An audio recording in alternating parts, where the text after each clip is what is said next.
Good day, everyone! This is James Anthony J. Baybay, taking up Bachelor of Science in Criminology. Today, I will have the continuation of my discussion about institutional corrections. In this third video, we will be able to know and have more ideas and information about incarceration here in our country, Philippines. But before we start, we will have our refreshment from the second video discussion. From my second video discussion, we will be able to know the current situation of the corrections and incarceration to our country.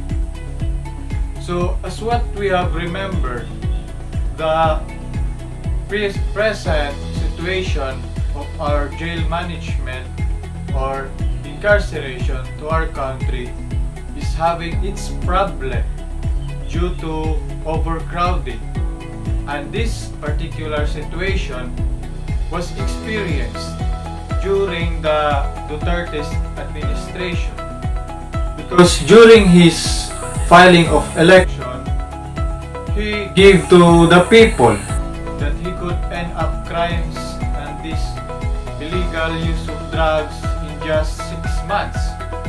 So it became a great challenge for him. And for it to be able for him to make progress of it and result with a positive result, he became very strict to those persons who are having this kind of negative acts. It is still a good way or one way to improve and give the people of their own safety to the particular community. So it is very helpful and a great idea of the government of allowing this kind of process of or strict implementation and adaptation of this kind of changes to make changes in our country. In addition, we also have the idea of the importance of prison to our society and its benefits to people. So as what I have said, it is very helpful and provides safetyness to each one of us, individual or human being living in this society, that we have shown that the rate of criminality in our country have decreased. So we can see that during this administration, it is having the effectiveness of having this implementation. It is very useful and it gives this kind of particular situation the importance of living life with safety and peace and order. And also, we also discussed from the second video the modernization or changes and some improvements from antiquity times to modernity today for the 21st century. So we have seen that it has many changes, especially to the kind of prisoners and kind of persons having involved or put into jail or imprisonment. We have shown also the facilities and the jail rooms have also improved, because not like during the antiquity times, we have seen that their facilities or their rooms are very dark and all made up of only a wooden material, and their kind of imprisonment is very harassed. And for those people who belong to poor ones became very abusive. They became as the most abusive person, because being a poor during medieval times or ancient times, it is very, you will practically suffer because of your poorness, because discrimination during that time is always present, and they belong, if you belong to this kind of person, you will become slaves, and only to those persons or kind of people who belong to a royal family will have a better kind of living. They will have enough food to eat, enough shelter, then enough facilities, rooms to sleep, and in other way, the poor people live in a very poor house, small living, very difficult way. So it is very suffering, and it is not good way, because we should treat other people the same way, even if we become rich or that particular person become progressive.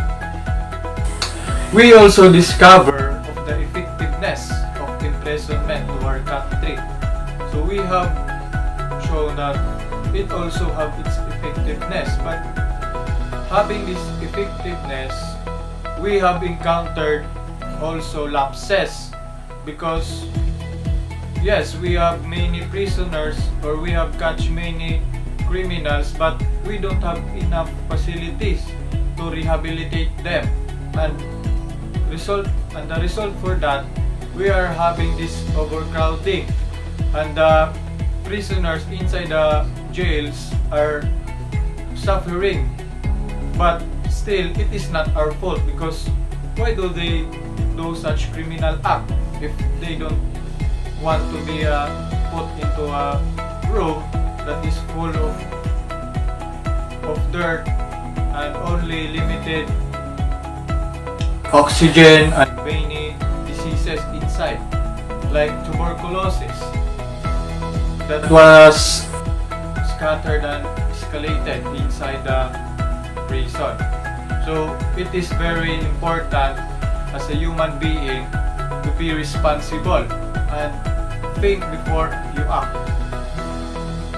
You should always think the positive ways, because in order for us to be progressive in life, you should be a hardworking person, be responsible, and help other people. But in some instances, some people do this criminal act because of poverty, because this poverty is really happening to our country, especially today, because we do not adopt the family planning. Some families produce many kids, but they don't have enough needs to provide them. So it should be also implemented and given the chance to evaluate to the people and give them orientation about family planning. So maybe it's also one way to minimize this kind of problem. And now, as we continue my discussion, we will now know of what is the main purpose of prison. So in this matter, we will be able to know the main purpose of prison. So what is the main purpose of a prison? So prison have 4 major purposes. So in prison, there are 4 purposes. These purposes are retribution, incapacitation, deterrence, and rehabilitation. So when you say retribution, it means punishment for crimes against society. Depriving criminals of their freedom is a way of making them pay a debt to society for their crimes. So this retribution is the process where prisoners have being punished or having them paid for what they have done for a certain society, because they make the society a lack of peace and order. They possibly destroy it by such making criminal act. So, as an individual, especially when you are living in a community that are having many people, you should act professionally and advancedly, because not all person or not all the people around you know you already. So you should act normally and treat them like your family. In other way, another purpose, major purpose of prison is this incapacitation. So incapacitation in criminal justice system is the response used when a person has committed a crime. So during this incapacitation, the prisoner or the imprisoned person will have the response of what he have committed, of what kind of crime he have committed to a certain community. So it is very important to know also of what kind of crime that the person committed in a certain particular community. It is a process whereas sending an offender to prison or possibly restricting freedom in the community to protect society and prevent that person from committing further crimes. So in this matter, it is an important way to conduct and implement this ordinance to a particular community, because in order for the community to have an effective and peace and order community and to protect the people inside the community, we should have this imprisonment in order for the people or the offender be restricted from the community. It is very important to have this kind of process of punishment to the people or to the offenders who have committed crimes to their community. So this another major purpose of prison is what they call deterrence. Deterrence is important to individuals behind bars cannot commit additional crime. This is incarceration as in incapacitation. So we can say that deterrence and incapacitation is related, because in this process they put an offender or a criminal act offender will put into jail to make restricted from the community and to put protection from other people who is in the community. So it is very also important to have these individuals put into behind bars. And last, for major purpose of prison is rehabilitation. It is a central goal of the correctional system. This goal rests on assumption that individuals can be treated and desist from crime. It includes a broad array of programs including mental health, substance abuse, and educational services. So this rehabilitation is one way of having the prisoners to show that they have still its second chances, even if you are inside a prison or imprisonment. You can still live like a normal person, because you can be having an educational services. But in these services, it is only limited because not all of these jails in our country are maybe having this kind of service, especially to those people who have shown as the high-profile inmates. In this kind of high-profile inmates, they should not be given second chances for having a very violent criminal act they have done for a certain community.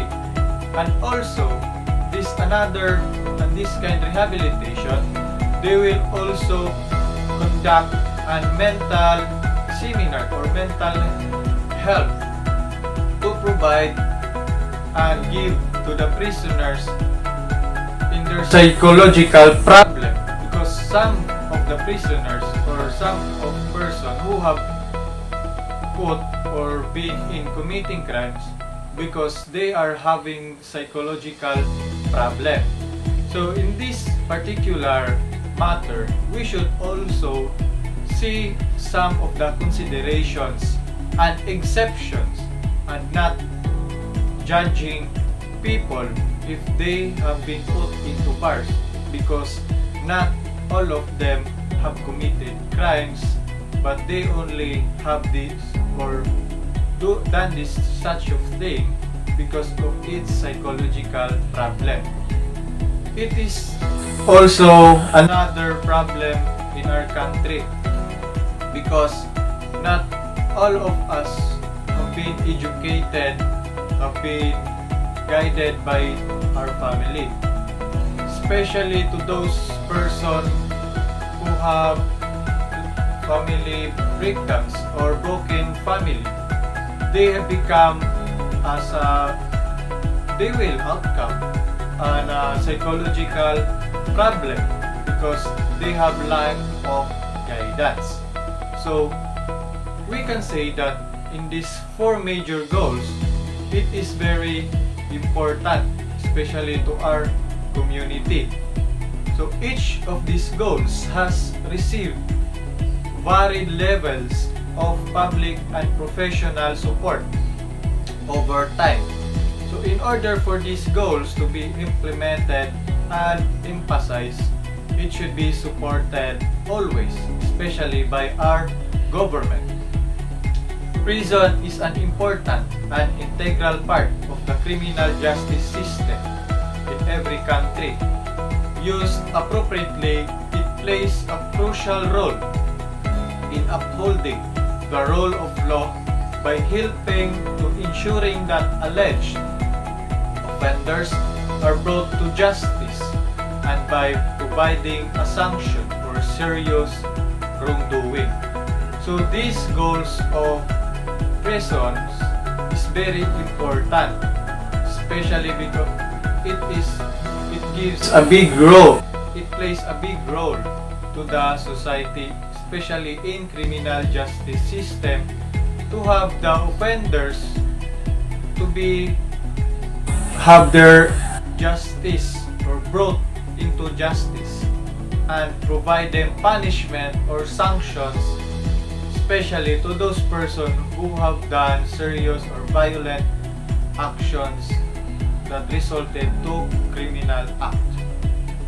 Fulfilling a multiplicity of functions, modern jails hold accused offenders either not eligible for bail or unable to raise bail due to poverty.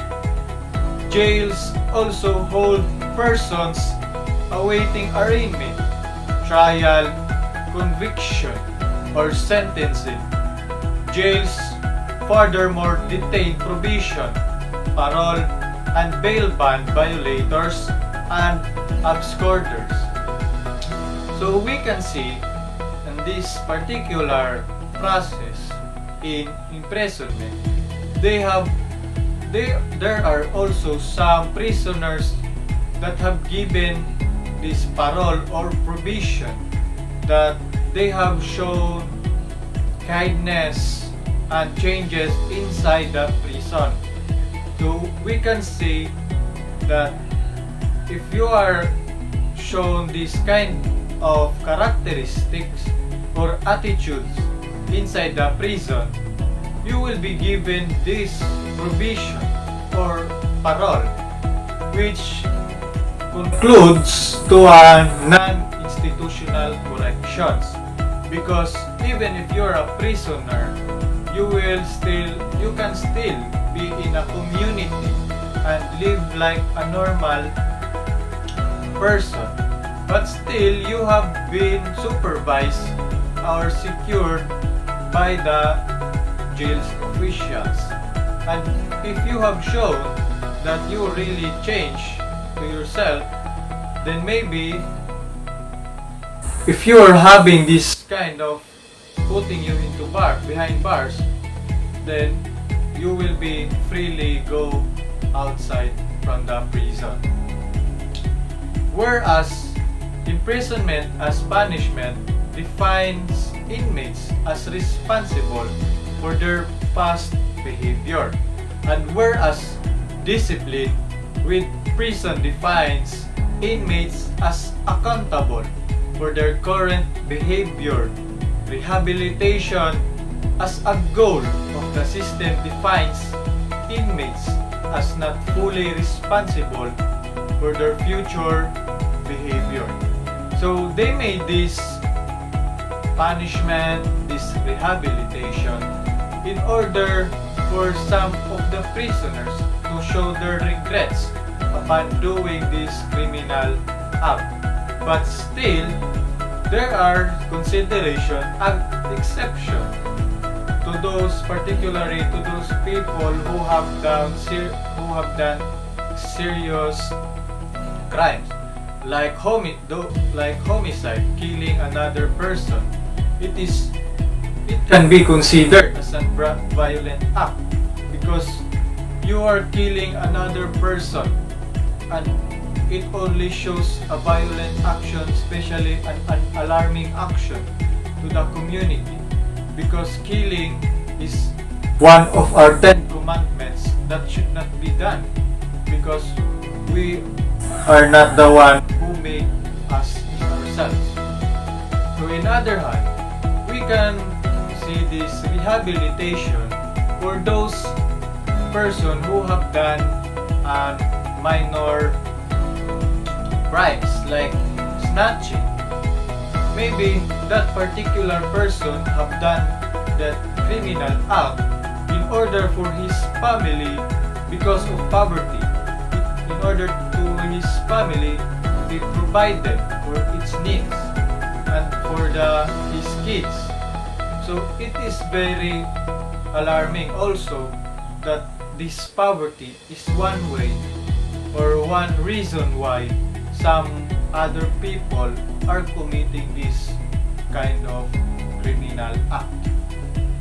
So we can also see and know the purpose of sentencing. So the purpose of sentencing, the punishment of offenders, and the reduction of crime, including its reduction by deterrence, the reform and rehabilitation of offenders, the protection of the public, and the making of reparation by offenders to persons affected by their offenses. So these sentences plays also a big role in criminal justice system, because in this kind of process, sentencing, it provides to the prisoners to be rehabilitated and to be reformed and have its changes inside the imprisonment. And also, they have emphasized this punishment to the violent offenders in order to have them restricted and be secured or isolated in a particular room or facility. So, in some research, it also showed that prison is not effective. So, some other research also shown that prisons is not effective, but as it does not reduce crime, despite placing criminals in prison. Do you believe in this? But for me, it is not true, because prison is one way, an effective way of reducing and having a peace and order community. Because of this prison, the criminal persons are put unsecured to a certain facility in order for them to be isolated, to not reoffend again, and for them to be able not to do again such criminal act. So imprisonment is very important in order or pertaining a peace and order community. Whether for violence, public disorder, or wage theft, there is no shortage of calls for more people to be sent to prison. And for longer, however, decades of research have shown that prison is the least effective place to rehabilitate offenders.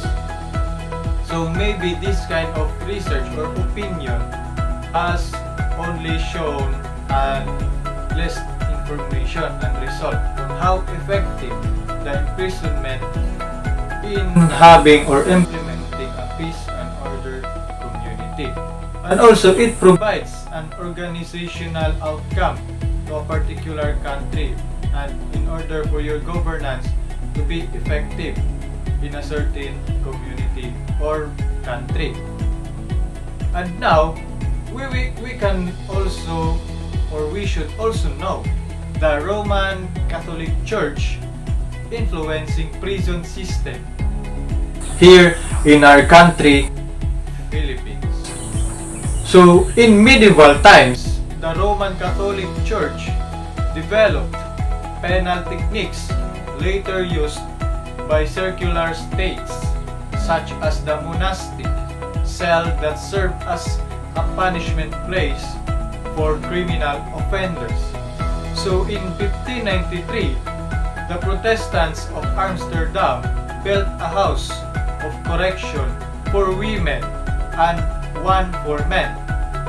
In 1603, in Rome, what are now the Sisters of the Good Shepherd built correctional facilities for women, and in 1703, Pope Clement XI built the famous Michael Prison as a house of correction for younger offenders, and separation, silence work, and prayer emphasized.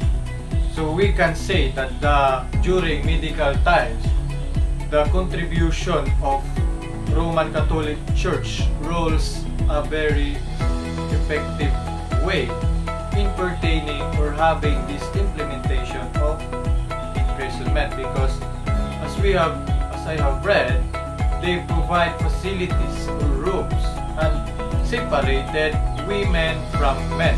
So it is one way to have an effective implementation of rehabilitation and making changes and improvements, and also reformation to each prisoners.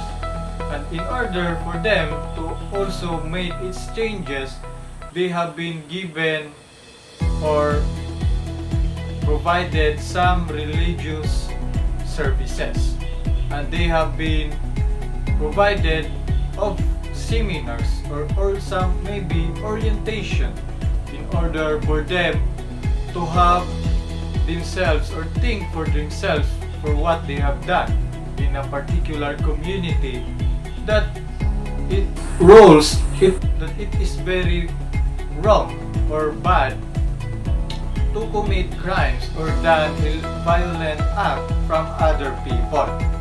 So the Roman Catholic Church is giving or influencing the prison, especially in the Philippines, to have its effectiveness and important role to the country Philippines. So this Roman Catholic Church, in influencing the Philippine prisons, becomes a substitute for corporal or capital punishment through their jurisdiction.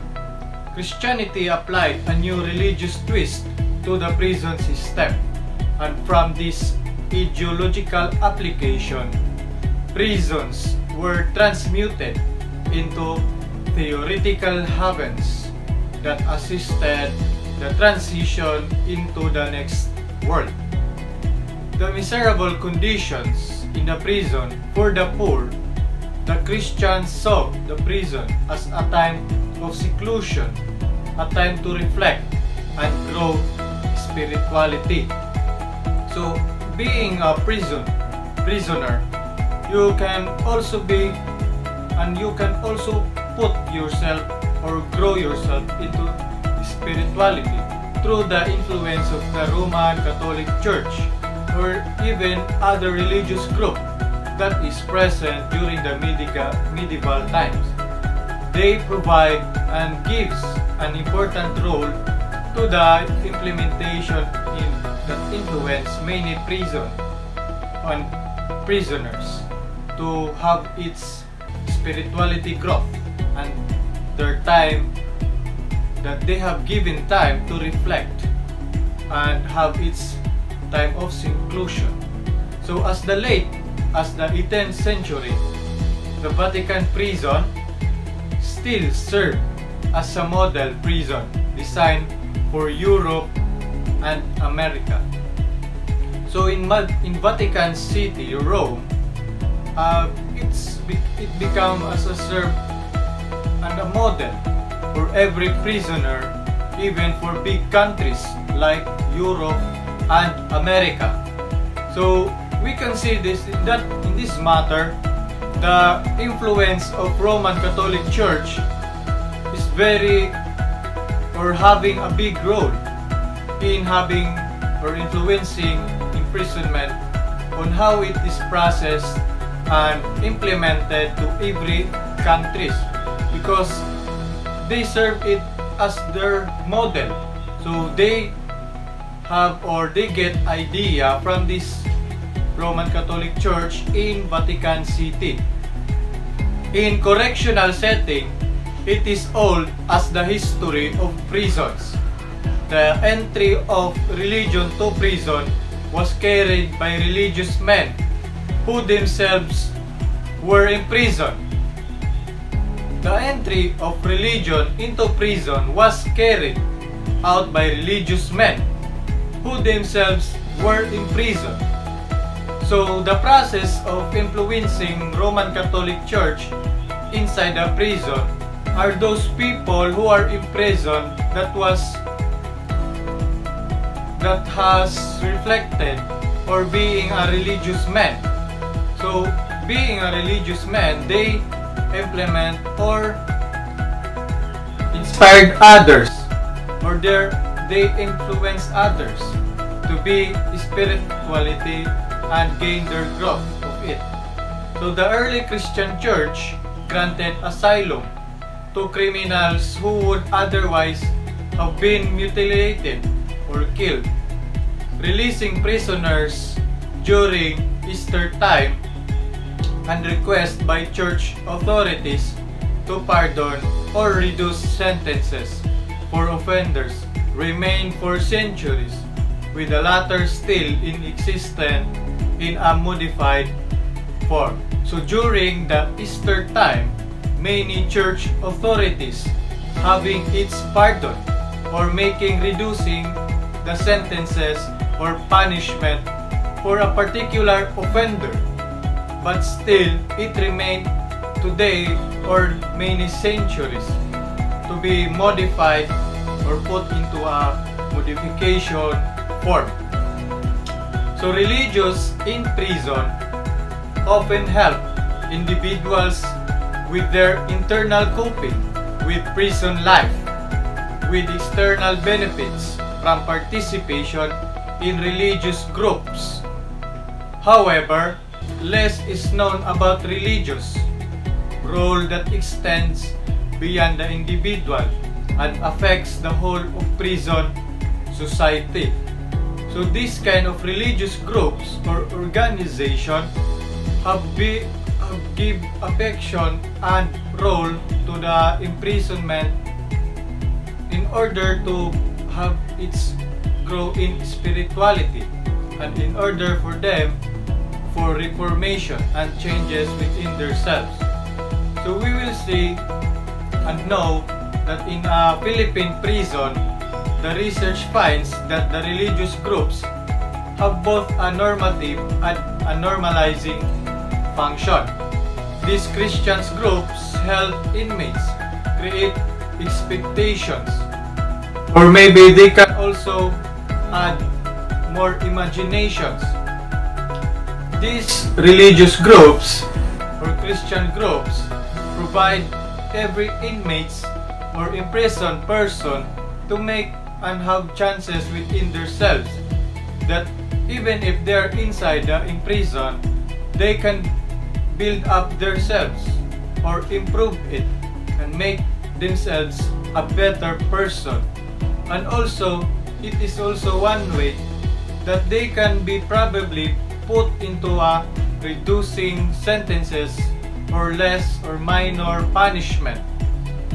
So the Christians applied a higher spiritual meaning to what was an inconvenience to some and an intentional form of suffering to others. The Christian prison shifted from a place of suffering to locate for salvation. Spiritual elevation became the main purpose of prisons. Despite their intention and structures, the purpose and perception of prison changed throughout the social groups. So the influence of Roman Catholic Church and other religious groups and Christian groups gives an important changes and improvements throughout the social groups or inside the prison. On the other hand, we should also consider and apply and adapt that each one of us has its human rights. So these particular human rights give the process that provide a particular person of his own rights, that he or she have his free will, or he can do whatever he wants. But that particular situation should be done in a right way. So the human rights considerations is also observed during and inside in the imprisonment or during incarceration of a particular person and offenders.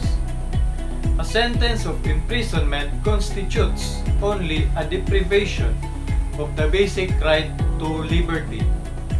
It does not entail the restriction of other human rights, with the exception of those which are naturally restricted by the very fact of being in prison. Prison reform is necessary to ensure that this principle is respected, the human rights of prisoners protected, and their prospects for social integration. So this particular situation, that human rights should always be respected to every person, especially if that particular person is put into jail. And some also increase in compliance with relevant international standards and norms. So each one of us has different beliefs, norms, and cultures. So it also resulted that we have also different religious groups. So this particular human rights will surely have its consideration and exception to respect each one of us privacy and rights. Even if you are in the prison or being in imprisoned person. So the integrated strategy to prison reform can benefit immensely from the establishment and development of collaboration and partnerships with other agencies and other international and national organizations engaged in complementary programs. So not only one country has to be improved or developed by itself, but uniting each other for having the implementation of the international and non-national organization having its unity in having this reformation to be effective and integrated in a particular country to have its establishment and efficient development. So the central to the arguments to promote prison reforms is a human rights argument, the premise on which many standards and norms have been developed. However, this argument is often insufficient to encourage prison reform programs in countries with scarce human and financial resources. So having the argument always become or not insufficient or not sufficient to encourage the way of having prison reforms. So the detrimental impact of imprisonment not only on individuals but also on families and communities and economic factors also need to be taken into account when considering the need for prison reforms. So in having this prison reformation or development fund is to have collaboration from families to communities in order for this collaboration to be effective and roll actively and effectively in a certain community and provide positive economic factors that could help individuals to promote an efficient way of living. So we can also have and know the public health consequences of imprisonment. It is very necessary that each one of us, even if we are in prison, we should consider our health problems or consequences or public health that inside the imprisonment. So public health consequences of imprisonment. Prisons have very serious health implications. Prisoners are likely to have existing health problems on entry to prison as they are predominantly from poorly educated and socio-economically deprived sectors of general population with minimal access to adequate health services. So in this, for example, in our country, the imprisonment or the way of prison in our country has or having its overcrowding. So due to this overcrowding, it becomes a problem to have this problem in health because some of diseases will just scatter inside the prison and some of them cannot be treated well because of this overcrowding and lack of facilities and the problem of lack of health assurance, and their health and conditions deteriorate in prisons which are overcrowded, where nutrition is poor, sanitation inadequate, and access to fresh air and exercise often unavailable. And yes, this is true because when you are inside into a prison, you will really experience the lack of fresh air, especially experiencing this overcrowding, and also many of unavailable things will possibly experienced by the prisoners because of inadequate amount of facilities and providence to the prisons. So the psychiatric disorders will also have these following diseases that resulted due to this overcrowding and many problems inside the prisoners. Public problems. These are the HIV infection that can be passed through saliva, and tuberculosis can be also possibly through physical contact, and sexually transmitted diseases, skin diseases, malaria, malnutrition because lack of food inside the facility of imprisonment because of lack of budget, especially in our country. So we have only minimized or lesser amount of budget for the imprisoned person that resulted them to have malnutrition, diarrhea because of the dirty living room, or they even some of the imprisonment have its very dirty comfort rooms, and injuries including self-mutilation are the main causes of morbidity and mortality in prison. So when you're inside a prison, it is very suffering because you will experience, it is very hard to experience those kinds of things because it will surely affect your public health or your self-health, because it will affect to your body and maybe resulted you to death, and you will just die inside the prison. In countries with high prevalence of tuberculosis in the outside community, prevalence of tuberculosis can be up to 100 times higher inside the prisons. In most countries, HIV infection in prisons is significantly higher than within the population outside prison.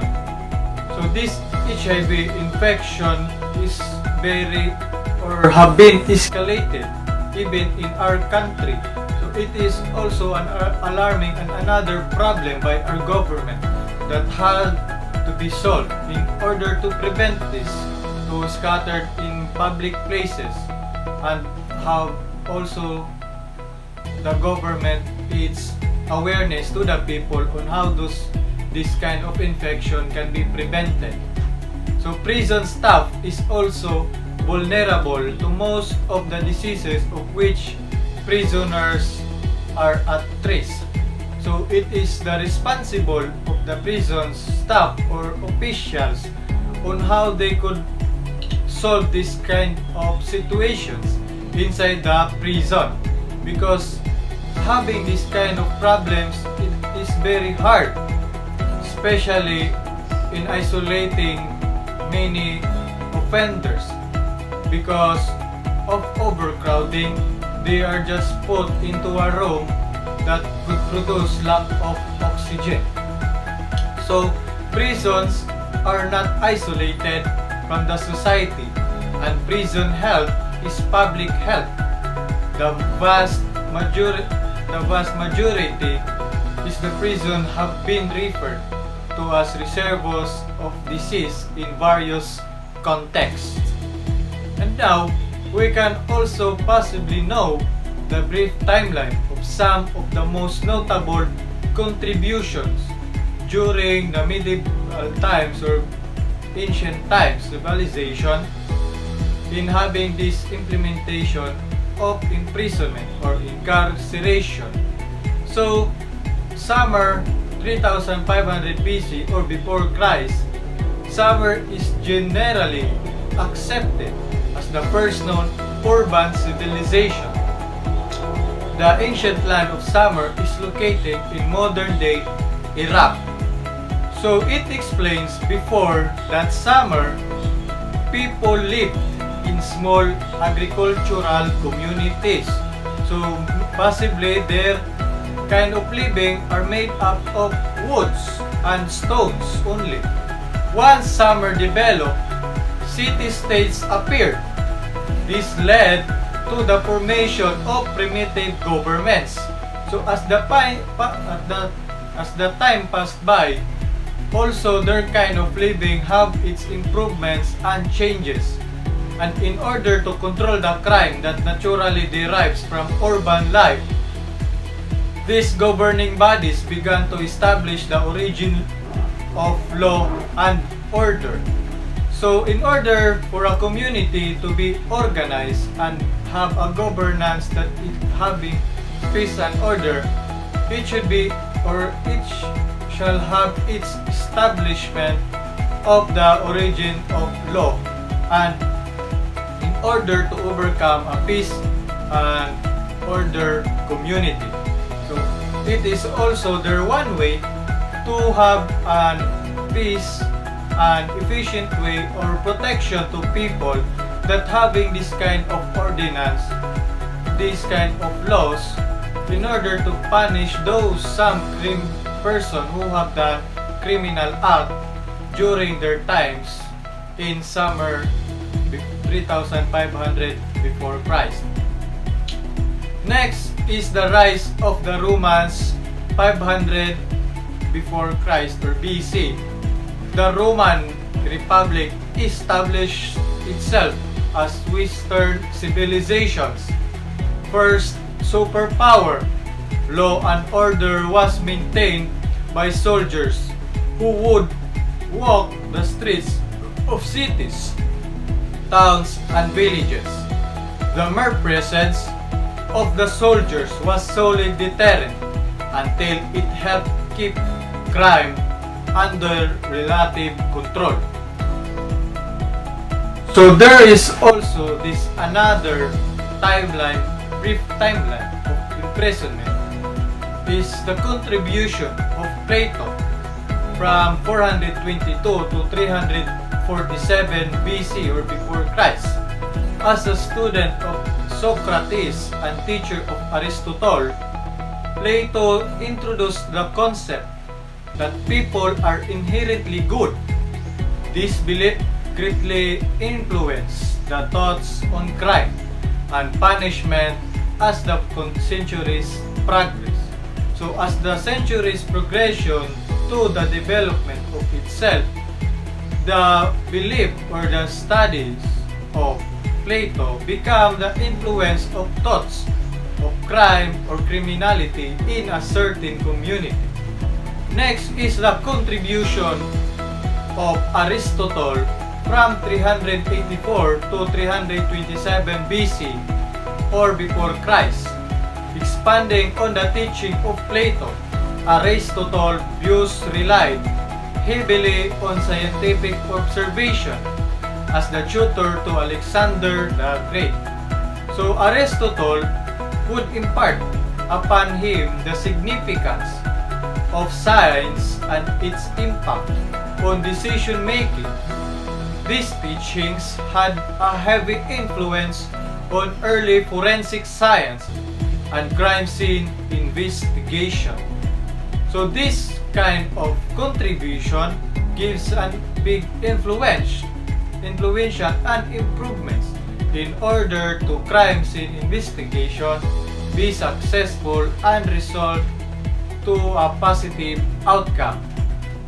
Next is the De Materia Medica from 50 to 70 AD. Widely considered to be the groundwork of forensic toxicology, De Materia Medica is a publication that categorizes an array of flora, written by Greek physician Pedanius Dioscorides. The book discusses both the medical benefits and the poisonous aspects of various plants. So this book gives awareness to every people or human beings that should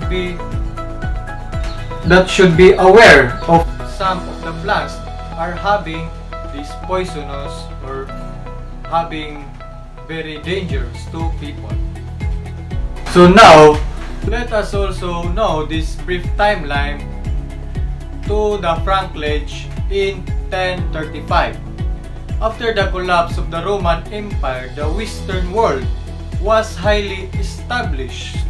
This led to families and small communities policing themselves after hundreds of years of no centralized policy, the English concept of franklage was introduced. Under this concept, males over the age of 12 were formed into groups of 10. Their job was to capture and detain members of their own clan who committed a crime. This was all done under the supervision of a constable who was appointed by the crown. So this franklage became an organization that has the membership of 12 men, groups of men, in order to prevent or put criminal offenders into jails. This is their one way of having justice to those who become victim by the criminal people. Next is the Justices of the Peace. In 14th century, the English crown began appointing justices of the peace to assist constables in their efforts to control crime. These magistrates issued warrants, held arraignments, and tried minor criminal cases. So in this particular time that a certain criminal offender will be given minor or major criminal cases.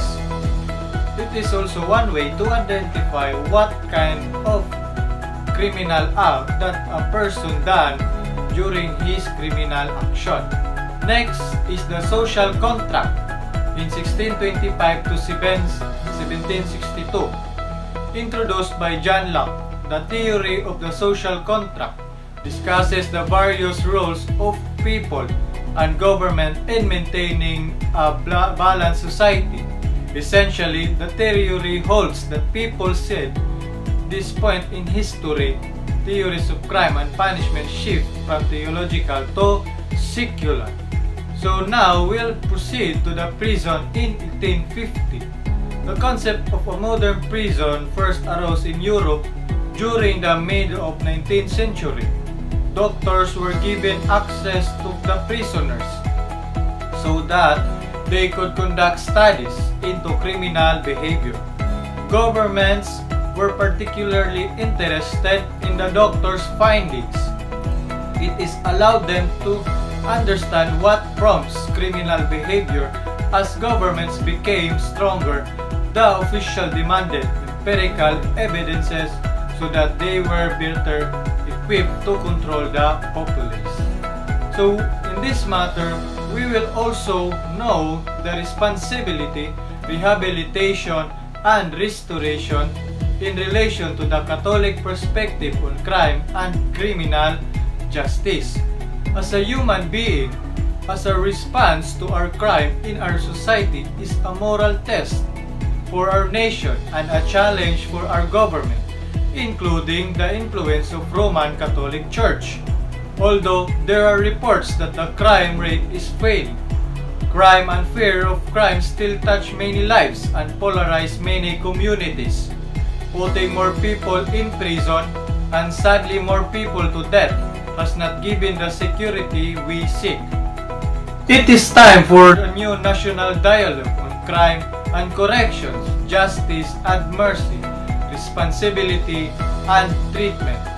It is very important to discover and know crime corrections as the search of real community required for more than policy cliches.